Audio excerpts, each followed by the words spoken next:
your talent is like the fifth most important thing. That's a fact. You know what I'm saying? It's like you gotta learn the whole other game. You learn how to be funny, but it's a whole other process. If me being funny don't mean nothing out here, then what's the point of me being out here? Just being poor for no reason. Right. And Christina P specifically was like, you better not leave. You this close. And she broke it down for me. She was like, everything that happened in your career happened when you're not around. Your reputation is what matters. Like when your name come up in a room that you're not in, the next thing that gets said is your reputation.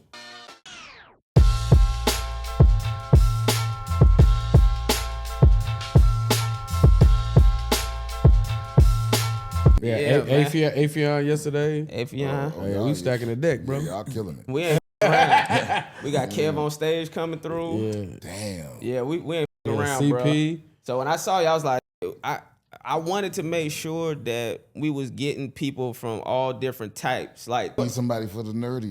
yeah. Me. Man, welcome to another episode of Killing It. I'm your boy Justin Hyers, BT Kingsley. London Brown, man. London Brown, and man, we got a dope guest, man. Ran into him at the Comedy Store the other night. I was like, yo, we got this new show, man. Love for you to pull up. Phenomenal comedian, Netflix special, live from the mothership. Mm-hmm. Touring all over the country. The one and only Brian Simpson, everybody. Yeah, baby. Yeah, we doing it. It's literally the definition right now. My boy's killing it. Yeah, I wish it felt like that. You know? It feel good? No, but you know how it is where it's like it do feel good, but it's like by the time whatever you did, by the time it come out, you already done went through all the emotions. And once everybody else starts seeing it, it's like you ain't feeling it. Like that's why you always see when people promote movies and stuff, they tired. Right. Because they done went through all the excitement, and then it's like then a year later the movie come out and they got to be out there and be like, but it's like I was already been through that. Right. So like for me, it happened a long time ago. Yeah. You know what I'm saying? No, that made perfect sense. But I'm also I'm always cynical. You know what I mean? Like Where you think that come from?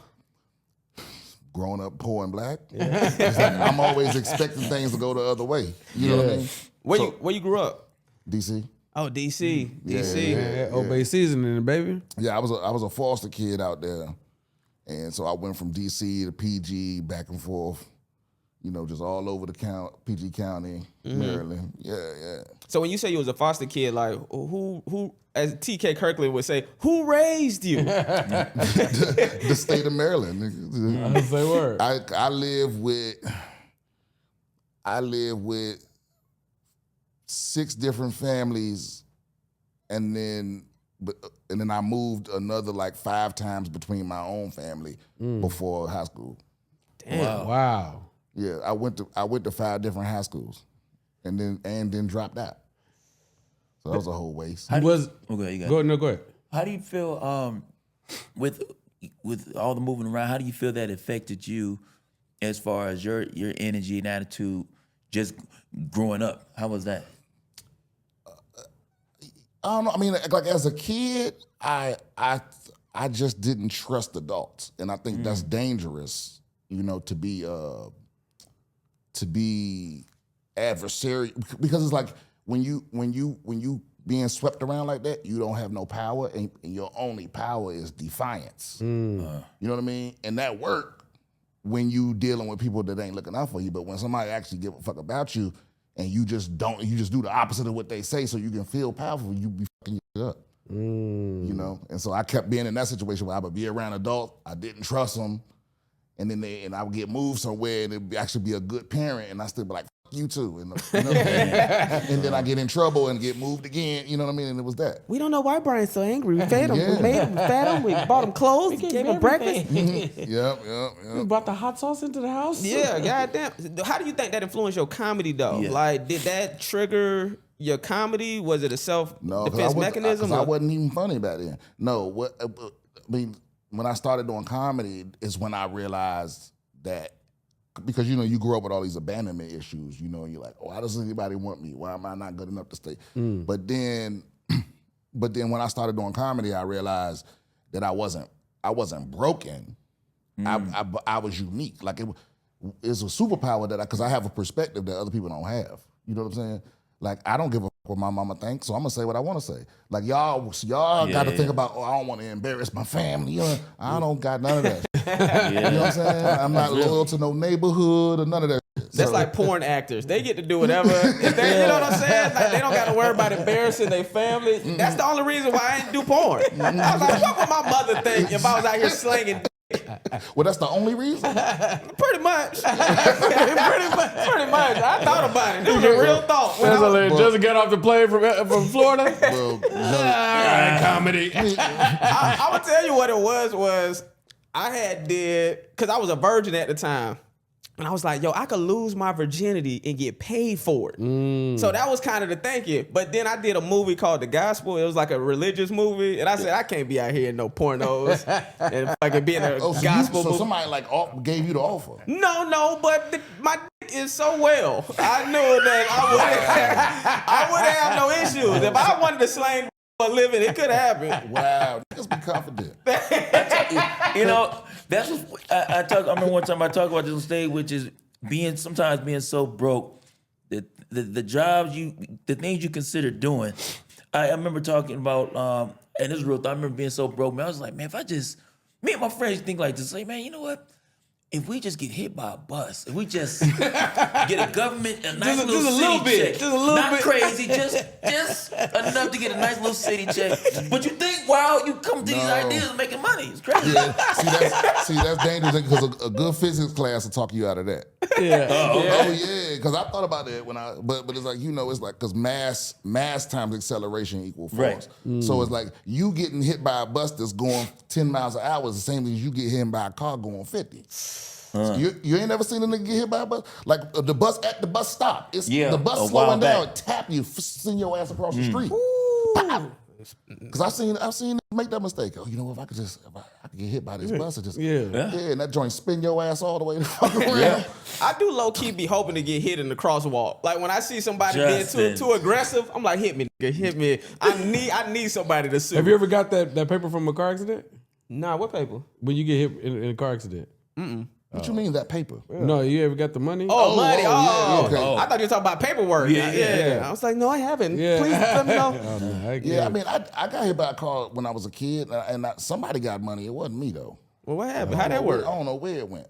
I don't know. I was just crossing the street. This was on MLK Boulevard in DC.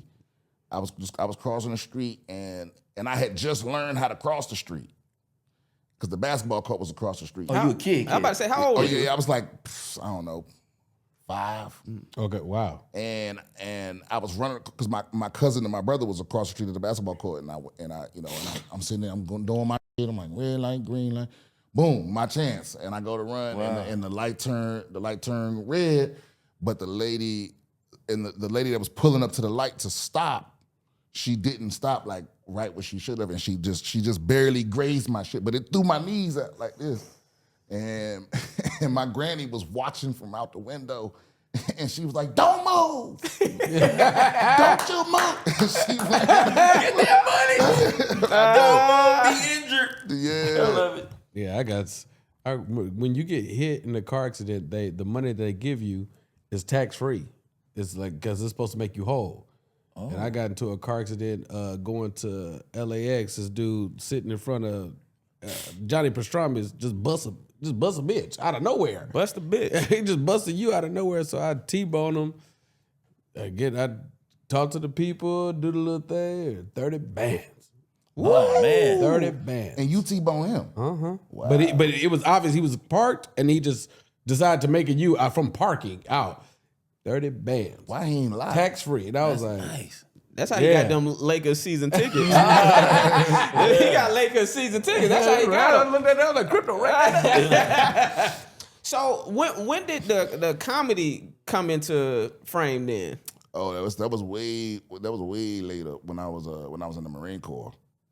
Cause I ended up in a weird situation where, cause in the at least back then in the Marine Corps with my job there was like 8 people per class that you in, and it was only like 6 places you could go with that job, and the people that got the highest grade in the class got to pick where they went, and everybody else got sent where dumb niggas go. And I was 7th out of 8. You know, and the best place to go was San Diego. Everywhere else sucked. There was nowhere else good to go.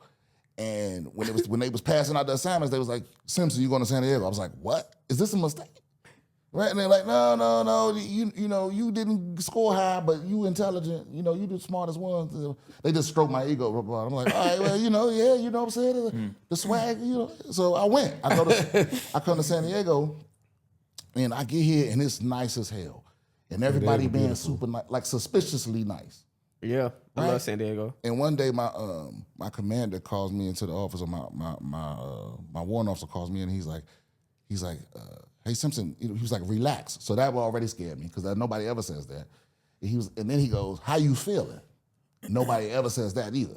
Like, how do I feel? I didn't even know how to answer the question. I'm like, what you mean? He was like, well, is everything going on? He was like, relax, like, be candid. I was like, okay, you know what? Honestly, sir, everybody being real nice to me, and I don't understand. It's like, it's making me uncomfortable. And then he broke it down. He told me that, like, so apparently almost a year or something before that, the commander of that unit was accused of being racist. And they took all the black people out the unit. Oh. And they reassigned him or punished him or whatever. So he was gone, everybody was gone. This is all back now. This is the whole brand new unit, and I'm the canary in the coal mine. I'm the first nigga here, and everybody walking on eggshells. You know what I mean? Wow. But you can't function like that, right? You know? And so I'm like, oh, that makes sense, because you know I did kind of notice, like, I would walk into a room and you know how you could tell hush conversation. Absolutely. So I was like, okay, well, I'm not gonna be uncomfortable, so I'm just gonna bring it up. Every time I get a chance, I'm just gonna say what the fuck I want to say. Yeah. And until somebody treat me normal. You know what I mean? And then it turned into, you know, like everybody's just like scared to offend me. You know what I mean? And I was like, hey, bro, say what you want to say. But I'm gonna say what I want to say, and I don't want to hear a goddamn thing about it. Yeah. You know what I'm saying? And it turned into that, and so, it turned into like all these situations where I kind of got to say what nobody else was allowed to say, and it would get laughs. I wasn't even trying to be funny. I would just be complaining when everybody else would normally just have to shut the fuck up. Right. And when I complained, I get laughs, and then it just became so normal, and then. And people started being like, dude, do you practice what you about to say? I'm like, no. and it just turned into people kind of like encouraging me, you know. And then one time we we was at the beach, and this comic Dom Herrera, he ran into us at a Hooters, and he gave us tickets to his show, and I went and saw that. It just blew my mind. I had never seen live stand up comedy. Yeah. And it just blew my damn mind. And the dudes in my unit was like, bro, you could do that. You know what I mean? Where you see Dom at? It was somewhere in San Diego. La Jolla, the store? I remembered it as La Jolla, but when I saw him, he acted like he didn't know what I was talking about. He was like, I don't perform down there. And I'm like, all right, well, it was somewhere down there. Right. He old too though. He may not remember. Yeah, he hella old now, but he was killing that motherfucker. In fact, he did an encore. Like, he came back out and killed it again. So I've never done an encore. I know if I was funny. That's why I don't like hosting. I never tell you because he is a phenomenal host, like phenomenal, bro. The reason I don't like hosting because I'm like, I got to be funny again. You see what I'm saying? It's like every time you get on stage, when I'm just doing a set, I'm like, I just got to be funny this one time. See, that's funny you say that because you was sure that you could have been a porn star. You got to get your dick hard again. You know what I'm saying? He's like, I can get my dick hard infinitely, but funny again? Nah. Funny, man. So that's why I don't like it. But hold on, the question I wanted to ask you was, so when was the first time that you got on stage to perform? I was in San Diego, and I was coming back home from school, and I just walked into this bar that I never walked into. You know what I mean? They call it transcendentalism. Like, sometimes you just do some shit because it's off your pattern, nigga, just to experience them. I just was like, I ain't never been in there. I walk past this bar every day. I just walked in there, and they had just got finished this storytelling show. And like, it was like this nonprofit that, like, they go to places where people like got stories but they don't know how to write, and they like put you with all these writers and teach you how to like chop it up and all that. Oh, that's nice. And they were thinking about doing comedy. And I didn't know all of that. I just walked into the bar, the show had just ended, and I'm just chopping it up and I'm making all these people laugh. And the dude that run the shit was like, "Hey bro, are you a comedian?" I was like, "No." He was like, "You want to try? Because we about to try comedy in a couple of months." I'm like, "Yeah, I'll do that." So I got booked before I ever did any comedy. Wow. Wow. Yeah, and I was like, "Oh, well, I guess I'll get ready for that." And so I started looking up all the open mics and blah, blah, blah. And the first place I went, it was a musician's open mic, and I didn't know. And they don't like commentators, right? And nobody laughed. And I did my best joke. I had wrote this joke like years before. I did my best thing, and nobody moved, nobody laughed. It was 2 people in the back laughing. And I was like, I was about to just give up on it. I was like, fuck it, this ain't for me. I was so sure. But those 2 people that was laughing, they took me out and they smoked me out and rode, and they was like, "Bro, you funny, you just came to the wrong spot." Like, they just waiting, they up there polishing their oboes and shit. Just go over there, blah, blah, blah. Yeah, and then I went to this spot called Queen Bee's, went up, and that's one of those, like, it was run by this poet named Gil Sotu.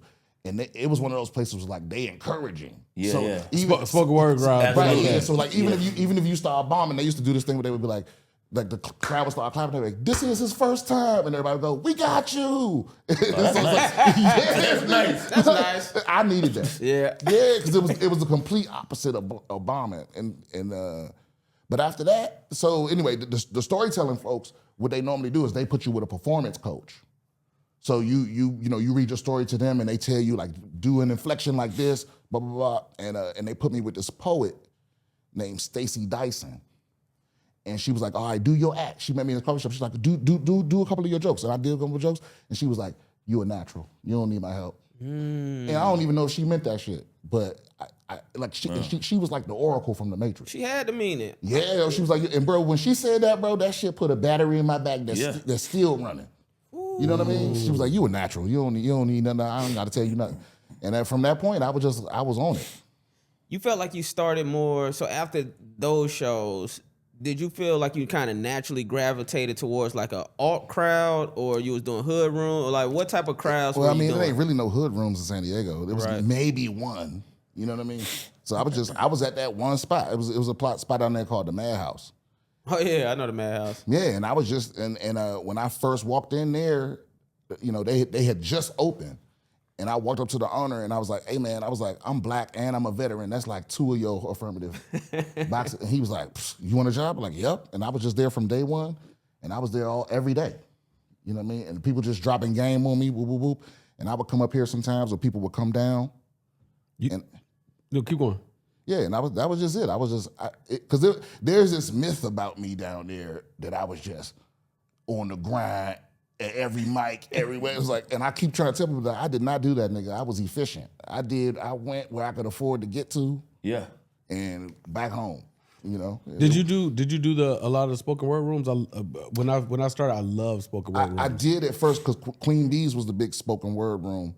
I did a lot of the spoken word rooms, and I also did the storytelling too, for a little while, and but that's about it. Yeah, they spoken word crowds listen with an ear for words. They're listening at every syllable because they're used to hearing spoken word. But you end up being a breath of fresh air in the space that shapes. Stylistically, I could see that within your style. Yeah, because your clarity is very specific. A big skill is that because a lot of comics struggle with silence. Mm-hmm. Like silence make you uncomfortable, so you start talking fast and you throw off your delivery. But from the storytelling and the spoken word, it was like you learn that you could hold the room's attention without a laugh. Like I don't need a laugh to know that I got everybody. You know what I mean? Yeah, I remember a comedian. He was telling me to kind of the note he gave me was a good note. He was saying like kind of trim out some things to kind of get to the jokes quicker, so I could just be machine gun hitting them. But I was like, I don't feel like I need to do that either though. It's like sometimes you just want to take your time, bring them into your world, and not feel like you gotta like machine gun joke, because half of the time people don't remember what the hell you said when they leave, and I be trying to make sure I'm saying something thoughtful or memorable sometimes, depending on the material that I'm doing. Well, I try to get to the first laugh quick, right? Because most of the people, because I'm in that weird place of like where I'm kind of sort of famous, Right. So like every room I go into, it's a bunch of people that don't know who the fuck I am. So I try to get that first laugh first, quick, so the people that don't know who I am feel left out. Like they might be having a conversation and they hear everybody laughing and go, what? Move. And now I got your attention. You know what I mean? What up, man? It's your boy BT Kingsley, man. Killin the Pod is here. Been a great time, man. Subscribe to the page. You here? Press that button. You know, it's so funny. That's something I actually want to talk about for you particularly, because let's say on Instagram you got 150,000 followers, right? Mm-hmm. But your name, I feel like, carries so much weight in the comedy community. Like you hear Brian Simpson, you hear the name, you got a Netflix special. I'd rather it be the other way around. Meaning what? I'd rather have 1 million followers and have none of the comics fuck with. No, that's shit.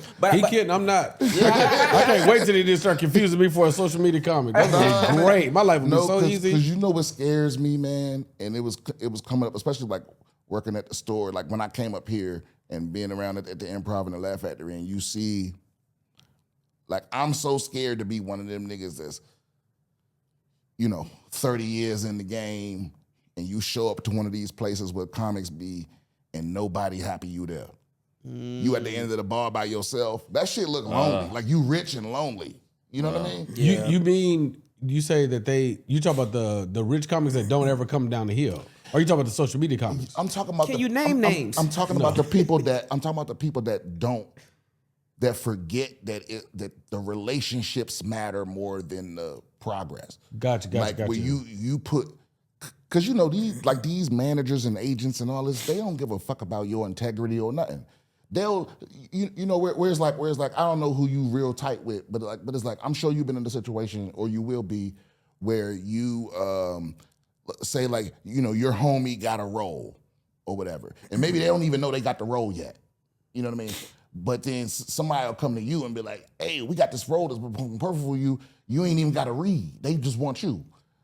The only thing is, it's your homie's role. It's his first big break, and so you're going to really be taking it from him. And then some people are like, man, fuck that. I'm going to get that. But it's like, I couldn't do that.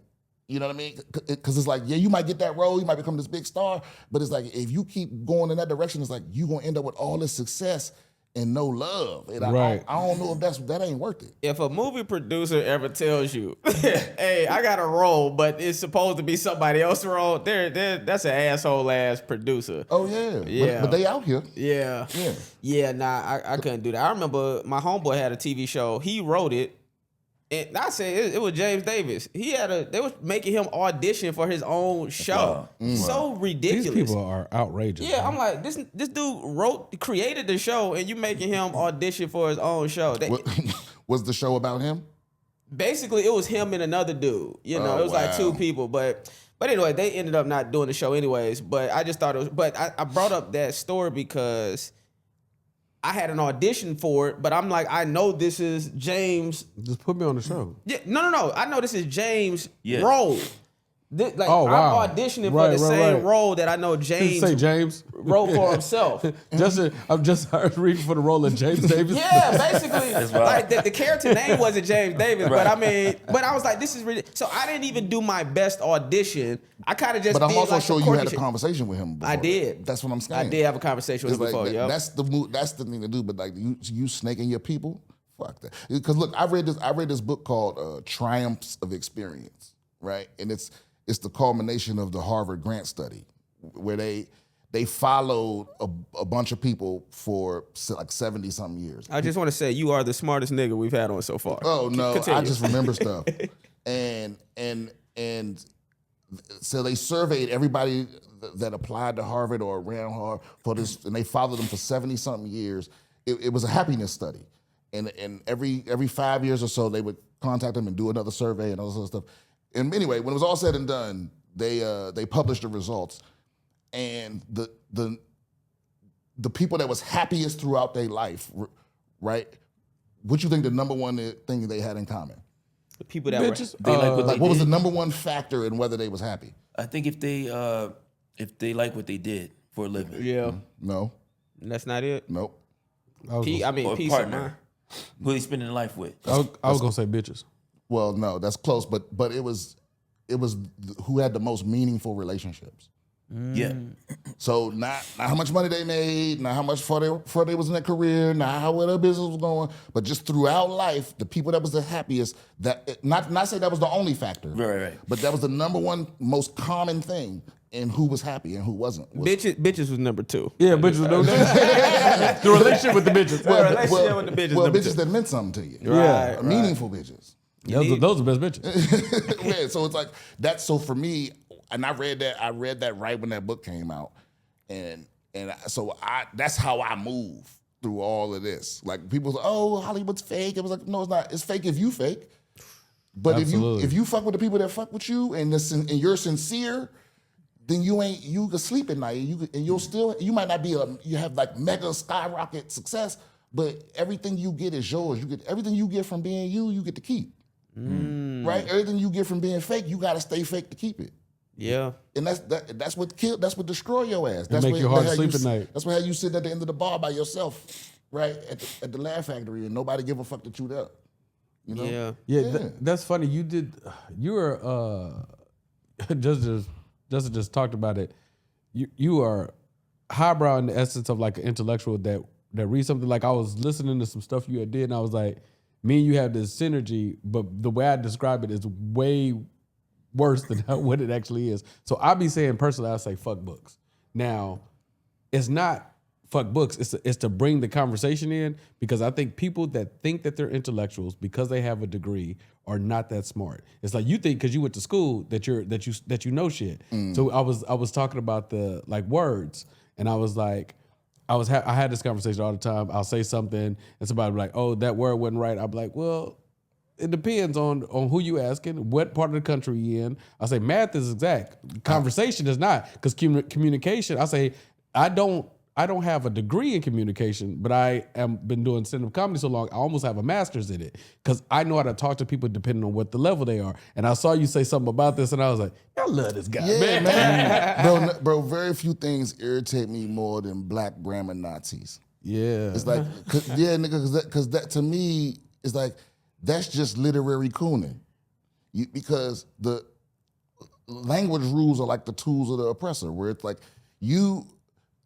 like remember y'all watch Game of Thrones? Absolutely. Yeah. Okay, you remember when the daughter, the one with the list, Arya. Yes. Remember when she was serving food to the Lannister guy? Yeah. And she was thinking about killing the nigga, and she almost slipped up because she said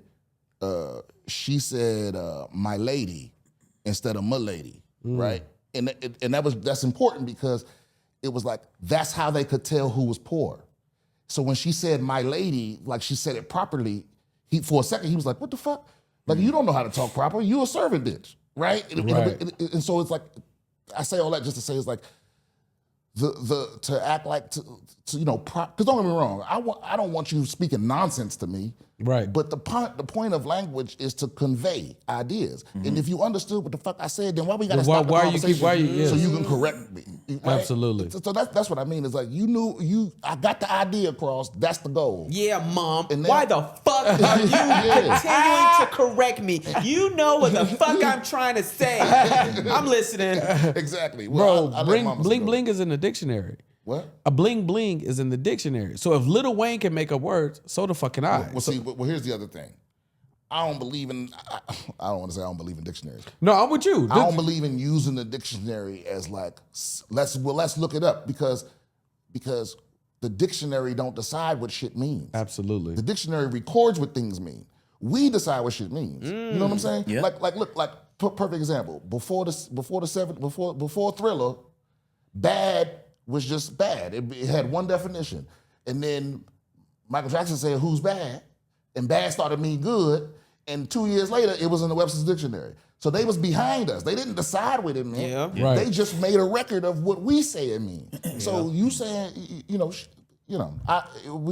could do a whole podcast on this. Yeah, but I can't stand for actually correcting me. Get the fuck out of here. Yeah, it's like a weird way to go about life, because sometimes like there's a bunch of different ways to learn stuff. You've read books, you have life experience, we're all comics here. Yeah. Somebody who read all the books on comedy that was ever written can't tell me shit about comedy, bro. You ain't never did it. So you read all this stuff and that's great, and you will get it your ass on stage and you will eat it because you only have one kind of learned experience. It's like there's a value in getting your intellectualism is you being able to analyze at a high level. I bring all this up because it's very specific in the way that you do comedy. You do high level logical observations, but it's unarguable because the points that you're bringing, even within their humor, have great points. It was like, no matter how absurd I want to take this or how logical I want to take this, I kind of got your ass. I kind of backed you into a corner. It's like high level observation. Stylistically, how did you get there? Or is that just who you are? Yeah, that's just who I am. I do that like dropped out of law school comedy. Yeah, but I never went to law school. I just like to be right. I just want to be right. I think that's what Chris Rock has in common too, though. Like, I know. You know what I'm saying? Like people that can like observe stuff and really kind of break down and argue their points very well. But the thing is, I need to. That's why my relationships always fail, because if you got to be logical all the time, you can't. Like a woman ain't gonna be happy with that. You gotta just lose sometimes. That's what I'm about to tell you, because I've been married for a long time, and I told my homeboy the other day, I said, when it comes to relationships, you have to think to yourself, what's more important in this moment, my point or my peace? So you have to decide, is making my point more important or having my peace? And having your peace sometimes come with letting your partner have that round. You know what I'm saying? I'm gonna let you think. I'm gonna let you think what you're saying is correct, just so I can keep the peace in this relationship. I might have to put both of them in the prenup. You know, like, hey, bitch, I get 10 points a week, bitch. You know what I'm saying? You will find women though that they get it, but it's almost the same issue, because when they do get it, and then they have to argue with themselves about being wrong, now they just in a fucked up mood. Because you called them out on such a point that was good, that's like, fuck, this thing was right. Like, watching a woman go back and forth when you hit her with great points, it's man. Like, oh, shit. Now, she ain't mad at you. She just mad now. It's like, well. But see, that's why also it's important to, and I had to learn this and still learn this, but realizing when to talk to about it. Because a lot of times, if she's in an emotional state, even though what you're saying is grounded to logic, right? She's not even in the space to hear that. So it's almost like letting her breathe and circle back and be like, now that you're out of your haze of emotional stuff, remember last time you did that? How did it make you feel? I didn't like that. That's exactly what I felt. Right. You got to double back sometimes. But you know what realistically is? I mean, this relates to how I think of comedy is I realize, because I think this is really the case with women as well, where it's like most people, it's not the point you're making that really upsets them. It's if you make them feel unheard. That's a fact. Right. And so as long as you demonstrate that you've actually thought about what they were saying, they let you go. You know, and people do the same thing with comedy, where it's like, I can talk about something controversial because the first thing I do is I take whatever the other side think and I break that down. And I go, I know y'all, I know the point is this, and this, and that. And once I do that, I've already thought about it more than you have. Right. And so now people go, okay, well, what you got to say? All right, keep going. Yeah. And so, and tell I'm not me, saying tell me more why these niggas is 5% gay. This man, no, he's married. It's not foolproof, but it'll prevent it from being like hostile, where it's like, you don't even care what I say. Yeah, you're right, but you don't even care how I feel. It's like, no, I care how you feel. You know, because you said this and you meant that, right? And it's like that. So that's how I do. But that's in the relation world. It's like that get lost in translation, just in communication. Communication is, I said what I made a point to you, and you understood me. You made a point to me, and I understood you. If any one of those four things is missing, if I say something to you and you understand me, you say something to me and I understand you, and then I say something, you say something to me, but I ain't understand that. It's like, well, now we dropped the ball on both of us. Not just you, but like we both have to figure out how to communicate this effectively. That's why I feel like they got to give out podcast licenses like liquor licenses, like because it's too many. If one more relationship podcast start up, I'm gonna hurt somebody. Yeah. I'm so tired of that shit. I'm so tired of people. Yeah. And there always be people that got failed relationships. They all telling be you, wrong. Yeah, or they be trying to talk about it scientifically. It's like like you said, there ain't no book you can read that's gonna help you figure women out. There ain't no podcast you gonna listen to that's gonna make you be like, I cracked the code. You know what I'm saying? It's like, I mean, let's talk about relationships more. No. no, because at the end of the day, you have to learn your individual person. Right, absolutely. That's what communication really is. It's like if you hear them enough, you learn them and how you need to communicate with them for them to feel heard and for you to get heard. So ain't no motherfucking guru gonna tell you how to deal with your woman. Absolutely. Yeah, my dad used to say, when it comes to relationships, he said you can't clap with one hand. And so when it comes to arguing, right, you can't clap with one hand. So this your lady, but if you just shut the hell up, now she don't got nobody to argue with, or vice versa. You see what I'm saying? Yeah. And so that's something. Nah, she'll just do this. Yeah, She fired away. and so I just go quiet. I practice. Sometimes you just got to practice the art of just going quiet. When they saying something crazy to you, don't say nothing. Dead. Just play dead. And now, before all of this, because now things are you're killing it. Childhood. What's a moment in your childhood that makes you like, when you think about it, it was like, because I know you were talking about how you were moving around, different things, and just finding that balance between who to trust and who not to trust. But what moment for you in your childhood was like the happiest? Damn, I thought you was going to ask the opposite question. The happiest. Damn, nigga. He like, what's happiness? Right, because no one ever asked me that. I mean, I'm sure I could pinpoint it. Honestly, you know what it was, man. When my older brother saved me from drowning. I was we were standing in a this is when I was still with my biological mama. We were staying in one of her friend's basement because our house had burned down. Oh wow!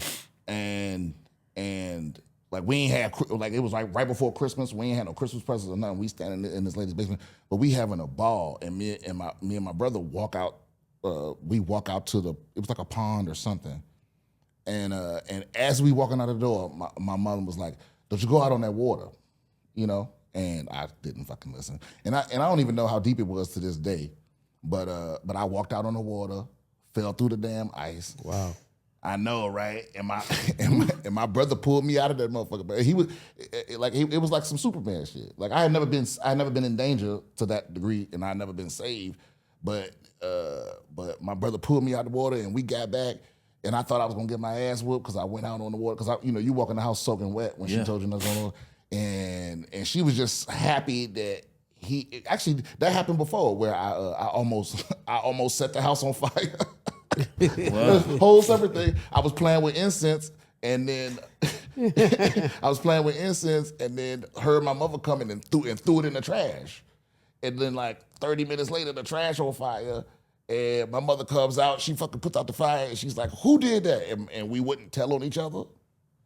And because she was ready to whoop somebody's ass. And he wouldn't say it was me, and I wouldn't say it was him. And she was like, "If you don't tell me, I'm gonna whoop both of y'all ass." And we wouldn't tell, and she just broke down crying. She was just happy because her and her siblings, they had so much vitriol between them. And the fact that we was both like, I ain't telling on it. Like it just broke something in her. You know what I mean? I will say the common denominator seems to be you. And Exactly. And I also can kind of see how you ended up in foster care. They're like, this nigga is burning down houses. We gotta get him the fuck out of here. Well, I'm just saying, nigga, you should have bought me a chemistry set.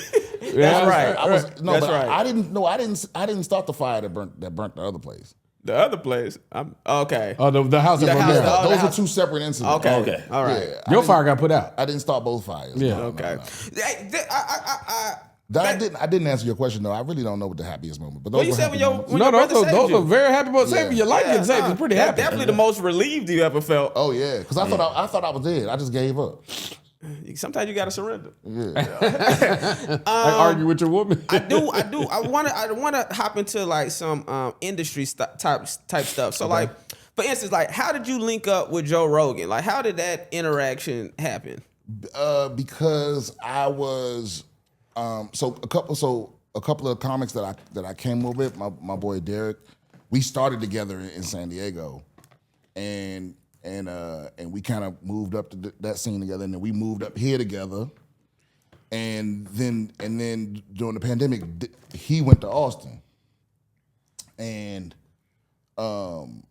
years before that, I was cool with Tom Segura. I don't know if you know Tom. Oh, yeah, absolutely. Yeah. And so he always looked out for me, and he was cool with Rogan. And when in fact, when I got my Netflix half hour, he was the first person I called, and he was like, "Oh, boom!" And he sent a damn like a fashion person to my house and was like, "Yo, I'll buy the whole outfit. Just tell them what you want." You know what I mean? That type of shit. Tom did that. Yeah. He good. Actually, Tom trying to fuck. Where Tom at? Nah, he just cool. He just cool like that.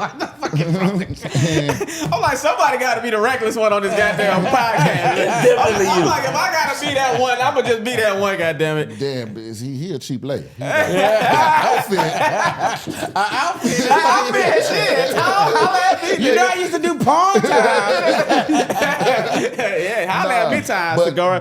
You in Bert. But I went down there just to visit the homies because they was like, "Yo, it's all the stage time down here." I'm like, I'm gonna come down there and see what y'all got going on. And what year was this? This was shit, nigga. That shit's all blurry. Okay, so, don't worry about it. So 2020, okay, or 2021, and I get down there, man, and I just get a text from Joe Rogan. He's like, "Hey, Segura gave me your number. He said you in town. He's like, come through. We doing shows." I'm like, all right, and I come through the show, and he walked out and saw my closer. It's the same joke I closed the chocolate sundaes with the other day. And he saw that joke and was like, "Oh, you got it."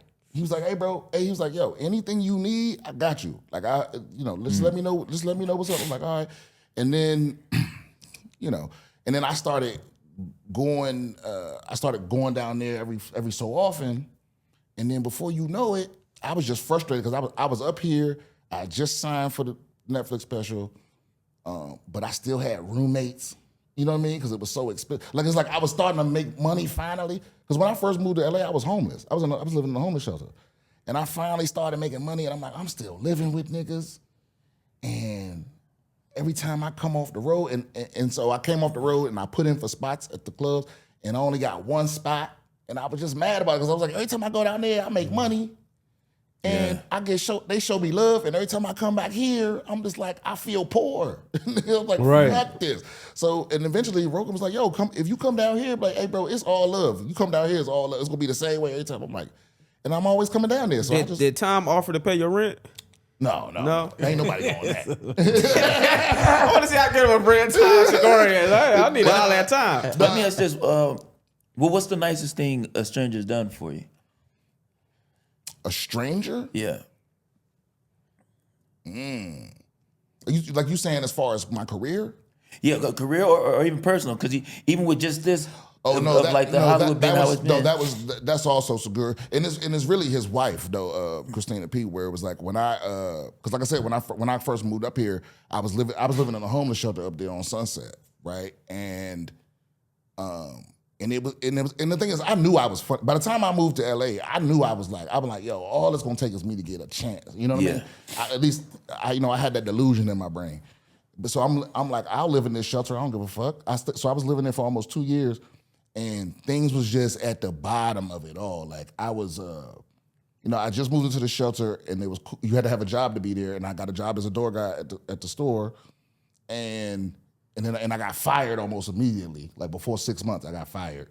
How? Oh, why? Because I had already, because you can't do that shit. Like once you like I'm that nigga, you can't. Because at the end of the day, it's a minimum wage job. You know what I'm saying? And you so in proximity to other people living your dream. Yeah. You can only work at I think it's good to work at a club, but you can only do that shit for so long because it starts fucking with your mind, because the place with everything you love and everything you hate is in the same place. But that's real shit. I hate being exploited for $8 an hour, but I also love doing stand-up comedy. Right. And I can't have one without the other as long as I work here.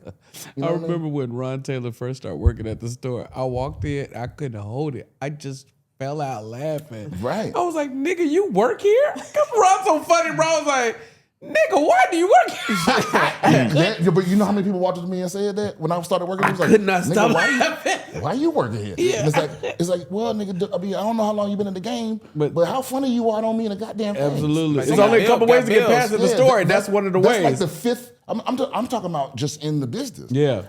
Your talent is like the fifth most important thing.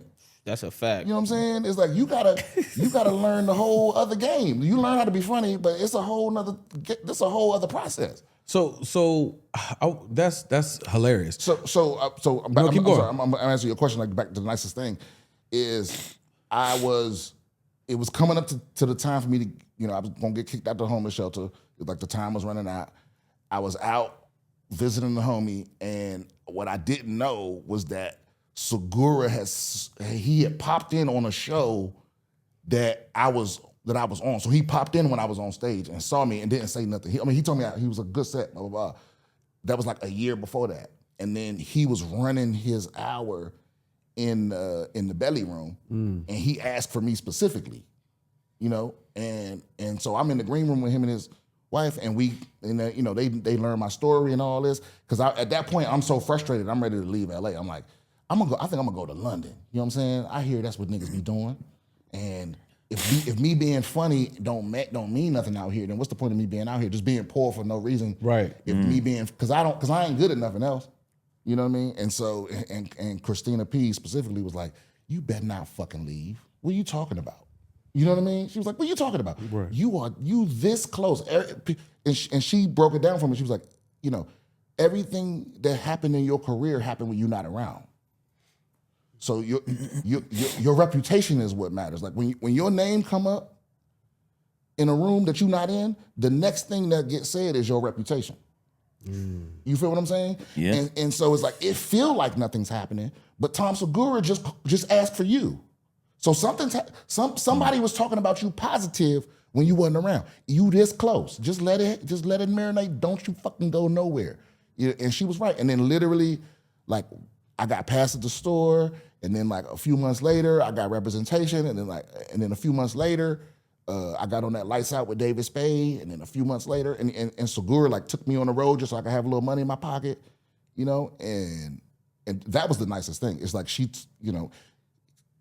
you shouldn't have to be talked back into your dream that often. Right. But she talked me back into it. You know what I mean? When I was like, That's a blessing, man. I was wondering that this run, the Killing It run that you're on, what is that transition like from the Netflix 30 to the Netflix hour and with Don't Tell also in there as well? Because it's like, how did these things, did they impact each other? Was the hour already pre-discussed before the 30? It was like, because it feels like pow, pow, pow, pow, like.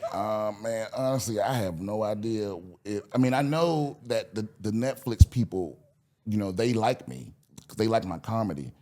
So, and my friend, because also in San Diego, we came up with Taylor Thomason, you know her? Absolutely. Yeah. So I love Taylor. Taylor's so funny. Yeah, so We need to get Taylor on. Yeah, Taylor's hilarious. get Taylor on. Tay's that's my baby sister right there. She was already on a rocket ship, and she was hosting their show.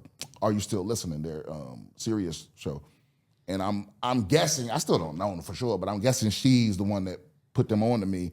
And I swear to God, bro, I get in there, and I do the show, and I don't know anything, and it was like in this parking garage because it was still like during the pandemic, Right. and afterwards, like one of the people from the audience, walks up to me and she was like, "Can I just tell you, like, I love the way your brain works."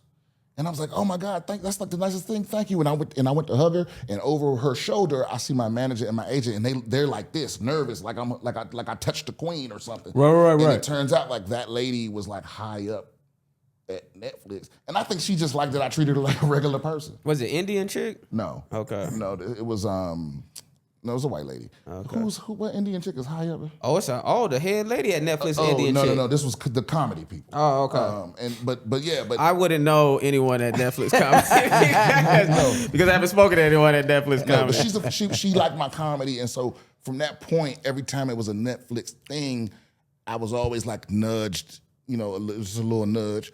And so from the half-hour thing, that was. I don't know if they had decided they was gonna give me an hour, but it's like built into the contract that like they get the first dibs or something like that, right? Nice. So, I mean, that's all it is. It was just nudge. And don't get me wrong, it was never like an open and shut. Like everything I got was always like, somebody else said no, or like I was the last minute like emergency, like the same like the Lights Out thing, because that's really what sparked everything. When I love that show, Lights Out. David Spade. I love David Spade, bro. Man, the pandemic killed that show. It was a good ass show. It was a great show, funny as hell.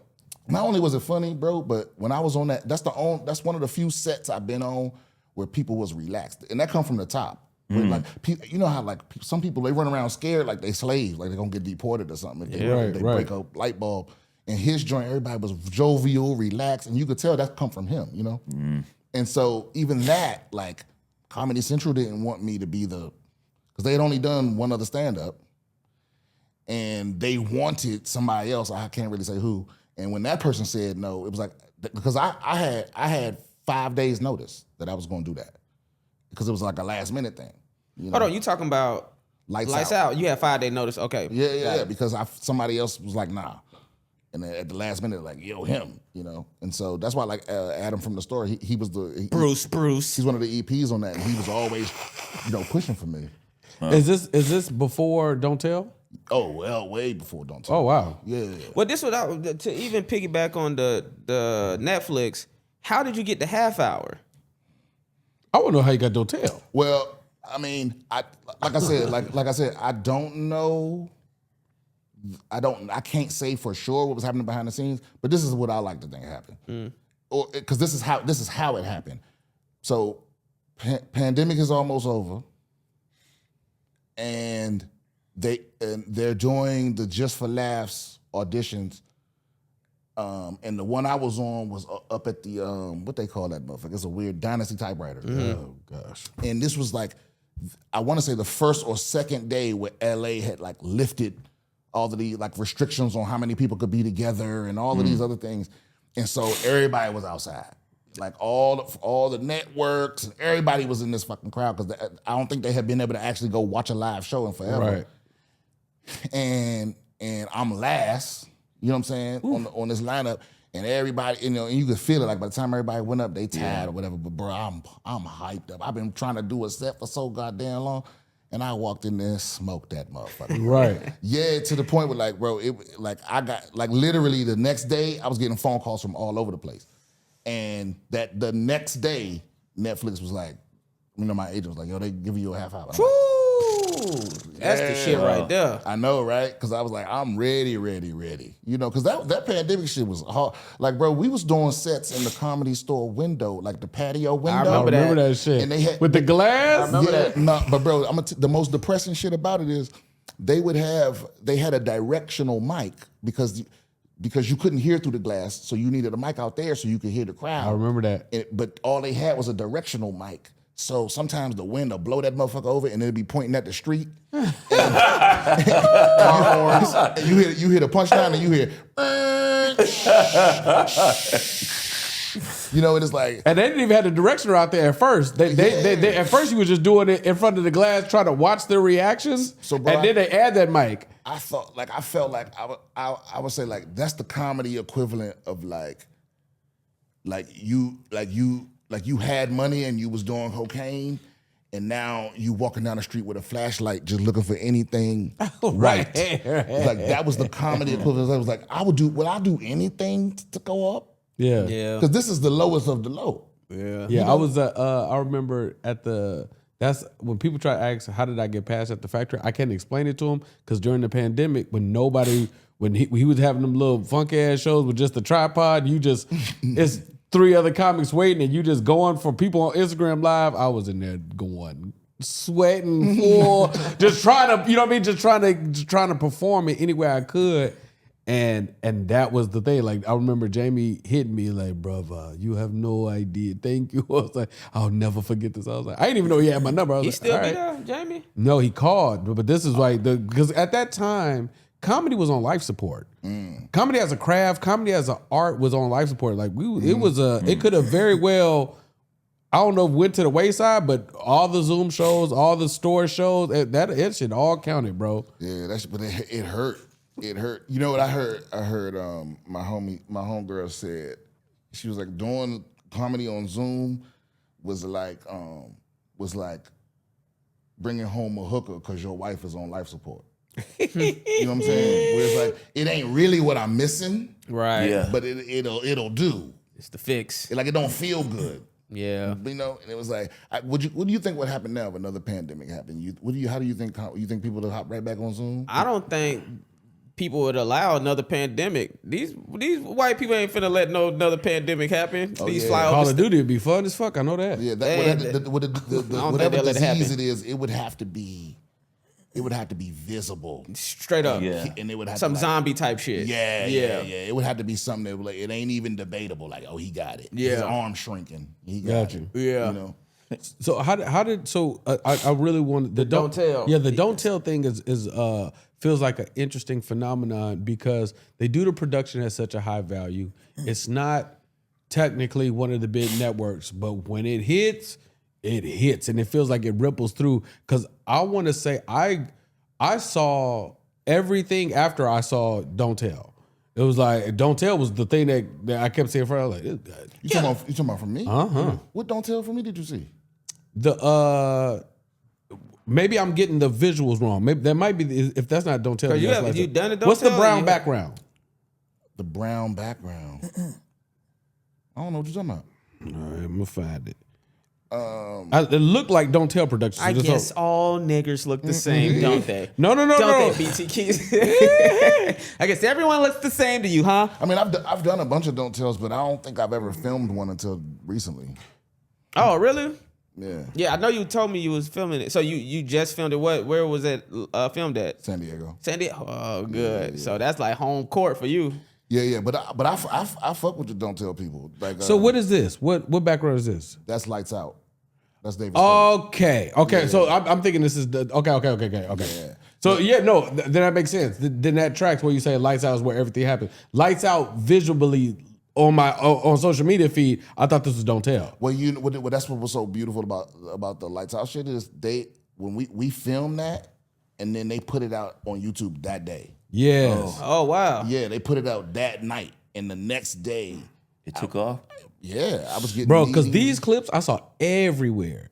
I saw Yeah. these clips everywhere. That's why when you're saying no, the David Lights Out is what set everything up. I was like, oh, okay. But in my brain, I thought that was Don't Tell. No, that was because aesthetically, I thought Lights it Out was the first thing that got me any buzz in the industry. You know, it was like I was kind of at that point. I was kind of known in comedy and like in our world, but in the industry, that was what popped it off for real. All right, so we got a game on here that we call Kill It or Let Live. Okay. All right, kill it or let live. So I'm gonna throw out some topics and you say whether or not we should kill it or let it live. It's all good. Okay. All right. Kill it or let live. Going 50-50 on a first date with a woman. Kill it. Kill it. Why? I just want to kill the conversation. Because listen, here's the fact of the matter. If it's even a debate, you with somebody that don't really like being around you. You know what I'm saying? And I forget who said this. This definitely ain't me, but it's goddamn true. Is that women make rules for dudes they don't really like, That's a fact. and they break rules for dudes they don't. So if you around somebody that really like you, you already know what it is. You know, it's like, oh, I don't go 50-50, but you have. Well, yeah. Because if Chris Brown said split it with me, you will go out. Right. true. Right? So Chris, it's I got the whole thing. it's like if you like me enough, it's like, it's like, what if I forget my wallet? If I ain't got it, it's like, it's like, so if you around people and they really like you, that ain't even something you gotta argue about. That's a fact. All right, kill it or let live. Rappers starting podcasts. Stop it. Kill it with fire. Kill it with fire. Yeah, Torch it. Kill it with fire and some holy water. You so go it with this can't fire come back. again every time. He said, there you go, this fire again. Yeah, Niggas an arsonist. Because here's the thing, man. I'm tired of niggas getting famous for one thing and thinking they could do other stuff. Like you're like, hey man, you got famous for something. Keep doing that. You know, rappers are for being interviewed and not for doing interviews. Not that some of them ain't good. Look, I like what Joe Budden did. Joe Budden said, I am now a podcaster. I am no longer a rapper. I'm completely retired from rapping. Even when niggas try to diss him and bring it back out, he said, no, nigga, you're not pulling me back in. I'm a podcaster. Now, if you're gonna do that, if you're gonna completely stop rapping, fine. Like Fat Joe, I like what you're doing. If you drop another hit, I'm done. Right. You have to stop rapping totally. Right. And dedicate to podcasting, then that's fine. But if you trying to dabble, nigga, I don't like dabblers. All right. Kill it or let live. Black men hooking up with white women. Hey, any port in the storm. Any port in the storm. You know, it's like I can't knock you. What we need to get back to is minding our business. Right. That's the You know root. what I'm saying? Let that live. It's like, because I don't really care that much who you hook it up with. You know what I'm Right. saying? It's like, but you know what it is. Cause if you gonna hook up with a white woman, at least let the bitch be bad because you could get you could get Shannon Sharp out here. Right. You know what I'm saying? And it's like, and so if you're dealing with that, got to be a special white girl. A special white. All right. Kill it or let live. A one night stand tells you she's pregnant. A one night stand tell me she pregnant. Yeah, kill it or let live. Kill it. Kill the baby. Well, you said the night or the. Okay, well, I don't even want to ask what version. I want to ask. Hey, listen, kill anybody that got to die for that to not be true. All right, this is my last one. Donald Trump. Kill it or let live? No, let him live. Because listen, because here's the other thing, bro. It's fate's worse than death. Death is the last thing I would wish on my enemy. I want you to suffer. Right. You know what I'm saying?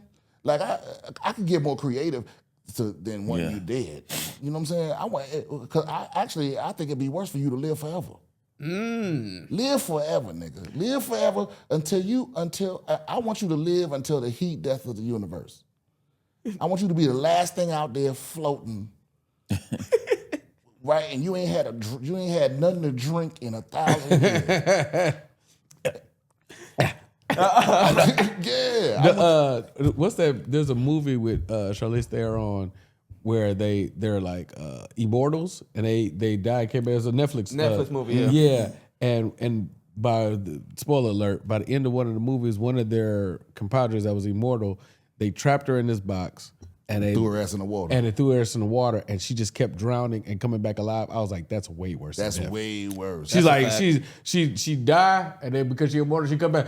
Ah! She drowned again. That is torture. you talking about the old guard. The old guard. yeah. You know, part 2 just dropped. Yeah. I And watched you know it. the first scene in that?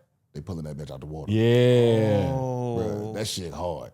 But here's the other thing, bro. It's like, I don't want nobody to do nothing to Donald Trump because I don't want him to become a martyr. Oh yeah. Can you imagine Right. because he got a cult now. Right. Yeah, Can you Tupac. imagine if that dude has succeeded in killing him, he'd have a whole religion. They replaced Jesus with him.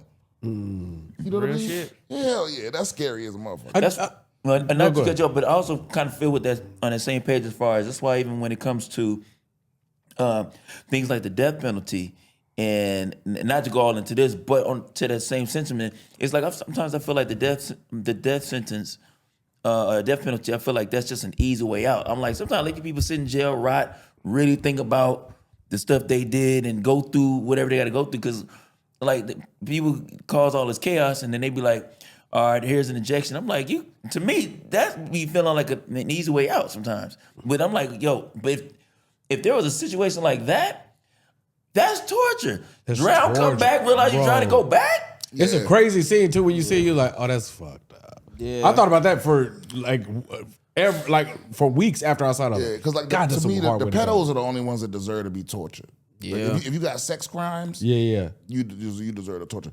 But the death penalty, nah. I would take one of them motherfuckers and I would take their whole package, dick and balls and everything, and stuff it into something the size of a doorknob, right? And then, I would put it in something the size of a doorknob, like a chastity thing. And then I would just hang their own baby pictures all up over their cell. They don't know. And anytime they got sexually excited, it would Like a stab their shit would feel like it was being squeezed. It would be spikes in there. Absolutely. Get the ass up out of here. I mean, and that's just what I just thought off the top of my head. That's good. That's Don't give me solid. no time. Yeah, we should have a torture committee to think of ways Absolutely. to really, make you pay for your crimes. Sick individuals. You had a top 5? Yeah, I definitely top 5. I asked these what's the name? Top 5 stand-up specials. Oh God, I fucking hate this. Top 5 stand-up specials. You could just do Netflix specials. You don't have to go all the way back into the past if you don't want to. I mean that's tough, but I'd say like the first Red Fox album, because that's what started everything. That was the first comedy album. Man, this is hard. Give me 5 that you love. I loved the whole Domino Effect from Ali, yeah. Because when it's all said and done, when we gonna talk about that like the same way, because like he put all that shit out in like a 2-year period. Yep. 5 or 6. And some of them he filmed in the same weekend. You know what I mean? That's like DMX putting out. Right. You know what I mean? All the albums in that 1 year, yeah. Yeah. So that I love that.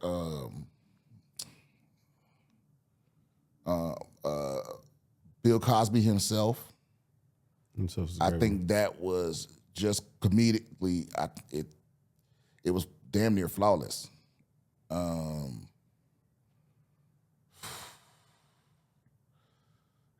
George Carlin.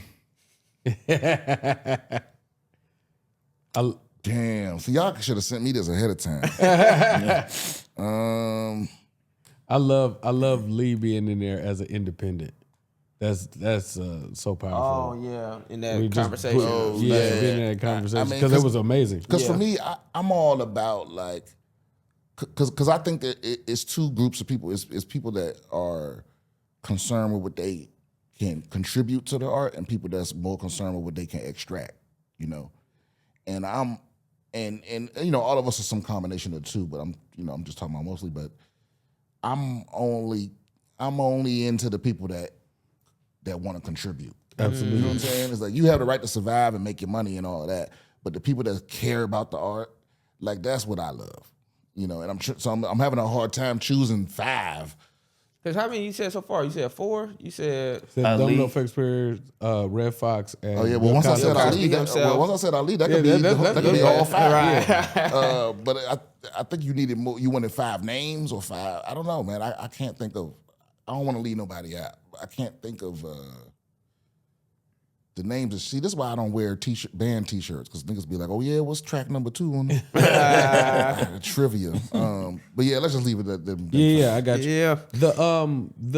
You was part of that mass exodus from L.A. to Austin. Not really.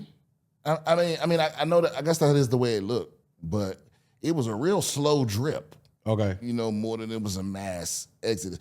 Do you know what the reason it felt like a mass exodus is? Because when the mothership opened, that was like this big moment, and then everyone took notice of who was gone and who wasn't. But it really was like a slow thing over 3 years, because then nobody even knew if that was going to happen.